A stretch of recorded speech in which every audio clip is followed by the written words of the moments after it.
ఇప్పటి వరకు కులగణన సర్వేలో వివరాలు నమోదు చేసుకుని వారు ఈ నెల 16వ తేదీ నుండి 28వ తేదీ వరకు మరోసారి ప్రభుత్వం కులగణన సర్వే నిర్వహిస్తుందని మంత్రి పొన్నం ప్రభాకర్ వెల్లడించారు.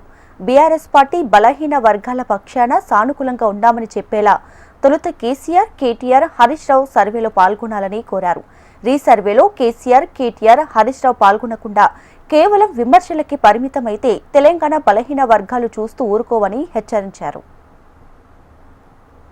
తెలంగాణ రాష్ట్రానికి సంబంధించిన మేధావులు, బలహీన వర్గాల నాయకులు, ప్రొఫెసర్సు, వివిధ స్థాయిల్లో ఉన్నటువంటి అందరి విజ్ఞప్తి మేరకు తెలంగాణలో ఎవరైతే కుల గణన లోపల వాళ్ళ పేర్లు నమోదు చేసుకోలేదో 16వ తారీఖు నుంచి 28వ తారీఖు వరకు చేసుకోవడానికి 3 పద్ధతులలో అవకాశం కల్పించినాం.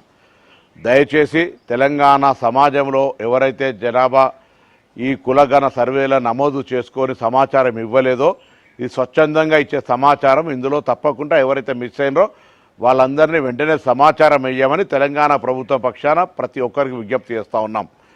ఇందుకు సంబంధించి ఆనాడు విజ్ఞప్తి చేసిన వాళ్ళు లేదా విమర్శించినటువంటి వాళ్ళు ఇప్పుడు మిస్ అయినటువంటి వాళ్ళందరినీ మోటివేట్ చేపించి ఇందులో జనాభా లెక్కల్లో ఈ యొక్క సర్వేలో భాగస్వాములు అయ్యే విధంగా చూడాలని ఆ సంఘాల మేధావులందరికీ విజ్ఞప్తి చేస్తూ ఉన్నా.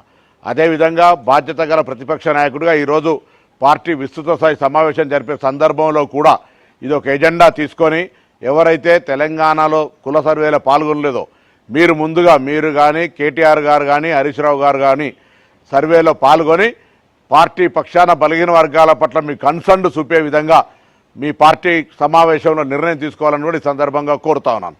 అవి చేయకుండా ఊరికైన విమర్శలకే పరిమితమైతే తెలంగాణ బలహీన వర్గం చూస్తూ ఊరుకోదనే మాట మనవి చేస్తూ మరొకసారి తెలంగాణ ప్రజలందరికీ విజ్ఞప్తి చేస్తున్నా. ఇప్పుడు ఇస్తున్నటువంటి అవకాశాన్ని వినియోగించుకొని కుల సర్వేలో భాగస్వాములై తెలంగాణ జనాభా లెక్కల్లో ఉండే విధంగా చూసుకోవాలని విజ్ఞప్తి చేస్తున్నాను.